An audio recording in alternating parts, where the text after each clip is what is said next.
সুধী দর্শক মণ্ডলী, স্বাগত জানাচ্ছি হক আলাপে। সামনে নির্বাচনে অনেক চমক এগিয়ে আসছে। বিশেষ করে এই মুহূর্তে ছাত্রদের সাথে, ছাত্র নেতৃত্বের সাথে বিএনপির একটি আন্ডারস্ট্যান্ডিং হওয়ার সম্ভাবনা দেখা দিয়েছে, যেটি গত 6 মাসে আমরা লক্ষ্য করেছিলাম জামাতকে প্রমোট করার একটা প্রচেষ্টা রয়েছিল ছাত্র নেতৃত্বের মধ্যে। সেটি আস্তে আস্তে, বিশেষ করে 5ই ফেব্রুয়ারির পর থেকে সেটি ঘুরে গিয়ে বিএনপির দিকে অগ্রসরমান হচ্ছে। এবং সেই আন্ডারস্ট্যান্ডিংয়ের কিছু নমুনা আপনাদেরকে সামনে তুলে ধরব। সেটি হচ্ছে গত 6 মাস সবসময় ছাত্র নেতৃত্বরা বিএনপির বিভিন্ন কড়া সমালোচনা করেছেন, এবং সেই সমালোচনার কারণে বিএনপি যথেষ্ট বিব্রতকর পরিস্থিতিতেও পড়েছে। কিন্তু বর্তমান প্রেক্ষাপটে দেখা যাচ্ছে গত কয়েকদিন থেকে বিএনপির বিরুদ্ধে ছাত্র নেতৃত্বের কোনো কথা নেই। এখন যেটুকু কথা রয়েছে সেটি কোনো কোনো ক্ষেত্রে জামাতের বিরুদ্ধে যাচ্ছে সেই কথাগুলো, এবং তারা কোনো কোনো ক্ষেত্রে বোঝা যাচ্ছে যে জামাতের প্রতি তাদের একটা ক্ষোভ তৈরি হচ্ছে। মূলত 5ই ফেব্রুয়ারির যে ঘটনা, সেই ঘটনাটি নিয়ে এবং তার আগের থেকেই মূলত জামাতের সাথে একটি দূরত্ব সৃষ্টি হওয়া শুরু হয়। সেটি হচ্ছে ছাত্ররা যে বিভিন্ন ধরনের যে বিশৃঙ্খলাগুলো ঘটছে সেগুলোর পেছনে, সেগুলোর কারণ হিসেবে জামাতের প্রত্যক্ষ বা পরোক্ষ উপস্থিতি তারা লক্ষ্য করেছেন। তারা বারবার সেগুলো না হওয়ার জন্য জামাতকে বা আরো বিভিন্ন যারা ধর্মীয় সংগঠন রয়েছে সেগুলোকে তারা জানিয়েছেন, কিন্তু কাজের কাজ কিছুই হয়নি। ঘটনাগুলো ঘটেছে বারবার। সে কারণে তাদের একটি আস্থাহীনতা তৈরি হচ্ছে। পাশাপাশি আগামী নির্বাচনে যেহেতু গত 6 মাসে জামাতকে প্রমোট করে তারা দেখেছেন জামাতের পেছনে মানুষ আসার প্রবণতাটা খুবই কম। বাংলাদেশের মানুষ 71 প্রশ্নে এখনো সেই একই অবস্থানে। প্রত্যেকটি মানুষ, প্রত্যেকটি নাগরিক 71 প্রশ্নে এক অভিন্ন। সেই জায়গাটি প্রথম দিকে 71কে ছেটে ফেলার একটি প্রবণতা লক্ষ্য করা গিয়েছিল, এবং তার পরবর্তীতে আস্তে আস্তে ছাত্র নেতৃত্বরা বুঝতে পারেন যে 71কে পাশ কাটিয়ে এদেশে কিছুই সম্ভব নয়। আর 71 প্রশ্নে যেহেতু জামাতের একটি নেতিবাচক ইমেজ রয়েছে, জামাতের সেই ইমেজের কারণে তাদেরও ইমেজ ঘাটতি তৈরি হবে। সুতরাং যেহেতু নির্বাচনের রাজনীতি সামনে এগিয়ে আসছে, সেটি তো আর বিপ্লব নয়, অভ্যুত্থান নয়। সেখানে নির্বাচন করতে হবে, নির্বাচনে ভোট পেতে হবে। জনগণ এসব কিছু বোঝে না, জনগণ 71 বোঝে, কারণ তার জন্ম হয়েছিল, তার রাষ্ট্রের জন্ম হয়েছিল ওই 71-এ। সেই 71-এ যারা এ দেশের বিরোধিতা করেছিল তাদেরকে এই মাটিতে কখনোই জনগণ মেনে নেয়নি। যে কারণে জামাত অনেক ভালো রাজনীতি করা সত্ত্বেও, জামাতের অনেক ভালো গুণাবলী থাকা সত্ত্বেও জামাত কখনো এ দেশের মানুষের কাছে, আপামর মানুষের কাছে সুস্পষ্ট কোনো অবস্থান তৈরি করতে পারেনি। ভোটের বিচারে তারা এখনো সেই 5 থেকে 7%-এর মধ্যেই রয়েছে।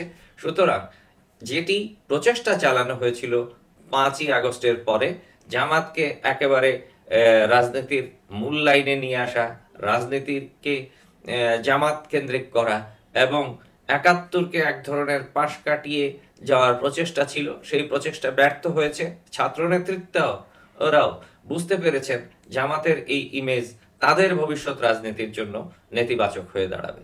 সে কারণেই তারা ক্রমান্বয়ে বিএনপির দিকে ঝুঁকছেন। গত কিছুদিন থেকে বিএনপির বিরুদ্ধে সমস্ত কথাবার্তা বন্ধ করেছেন তারা, এবং সম্ভবত আগামী নির্বাচনে বিএনপির কিছুটা আশীর্বাদও তাদের প্রয়োজন। যে কারণে আমরা বিএনপির বিরুদ্ধে তাদের কোনো কথাই দেখছি না। উল্টো তারা জামাতের বিরুদ্ধে কিছু কথাবার্তা বলছেন, জামাতও তাদের বিরুদ্ধে কিছু কথাবার্তা বলছে। বিশেষ করে উপদেষ্টা মাহফুজ আলমের কথার পরিপ্রেক্ষিতে এমন কিছু কথাবার্তা সৃষ্টি হয়েছে, জামাত রীতিমতো হুমকি দিচ্ছে, বিশেষ করে ছাত্র শিবির, এবং উপদেষ্টাও বাধ্য হয়েছেন হুমকি দিতে।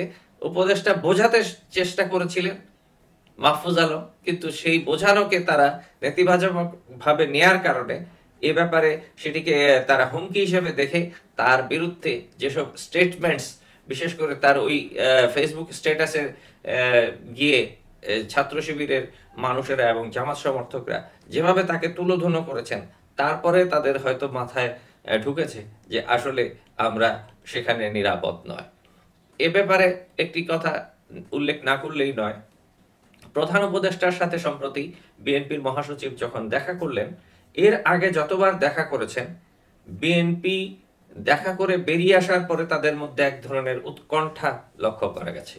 কিন্তু এবার যখন তারা প্রধান উপদেষ্টার সাথে দেখা করে আসলেন, তাদের সমস্ত উৎকণ্ঠা সেখান থেকে দূর হলো এবং তারা বুঝতে পারলেন তাদের কথা মেনেই সরকার আগামী নির্বাচন ডিসেম্বরের মধ্যেই করবে।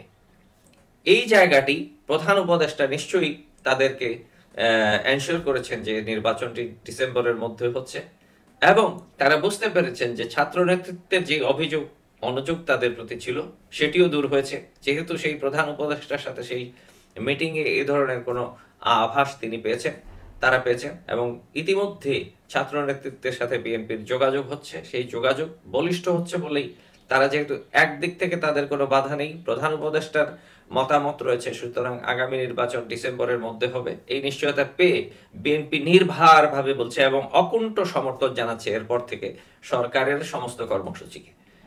বিএনপি ইতিপূর্বের যতগুলো স্টেটমেন্ট ছিল সবকিছুতে যদি কিন্তু ছিল সরকারের ব্যাপারে, কিন্তু গত যেই প্রধান উপদেষ্টার সাথে মিটিং এর পর বিএনপির প্রত্যেকটা কথায় অকুণ্ঠ সমর্থন একদম সুস্পষ্টভাবে প্রতিফলিত হচ্ছে। দর্শক, খেয়াল করলে দেখবেন জামাতের আমিরের বক্তব্য যেটি ছিল সম্প্রতি, সেটি ছিল ৭১ প্রশ্নে তিনি বলেছিলেন যদি ৭১-এ জামাত কোনো ভুল করে থাকে, যদি জনগণ মনে করেন জামাতের ভুল হয়েছিল, তাহলে তারা ক্ষমাপ্রার্থী। এই যদি কিন্তু ৭১-এর ৫৫ বছর পরে এখনো বিরাজমান রয়েছে, তাদের উপলব্ধিতে তারা ভুল করেছিলেন কি করেননি সেটিও তারা এখনো বুঝতে পারছেন না। সেই প্রশ্নেই দেশের মানুষ বুঝে গেছে জামাত তার আদি চরিত্রে এখনো বিরাজমান। ফ্যাসিস্ট সরকারের সমালোচনা করতে তাদের বাধা, তারা ভারতের সমালোচনা করতেও একদম চুপ, কারণ জামাতের এই ইতিহাস রয়েছে।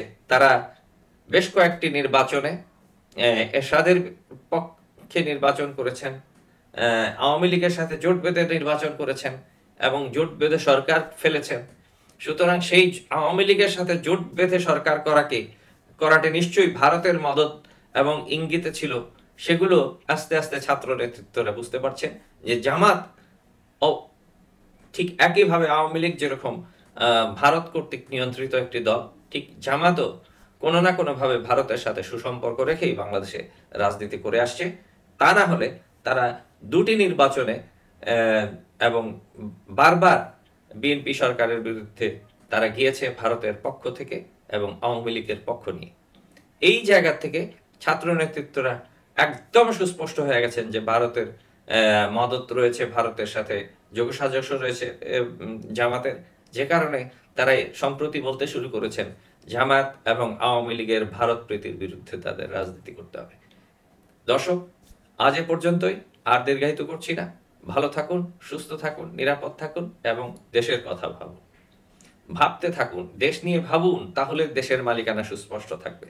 আপনার জমির জন্য যেরকম ভাবেন, জমির দলিলের জন্য যেরকম ভাবেন, ঠিক একইভাবে আপনি ভাবুন দেশের জন্য, কারণ দেশের মালিকানাও আপনাকে বহাল রাখতে হবে। অনেক শুভকামনা।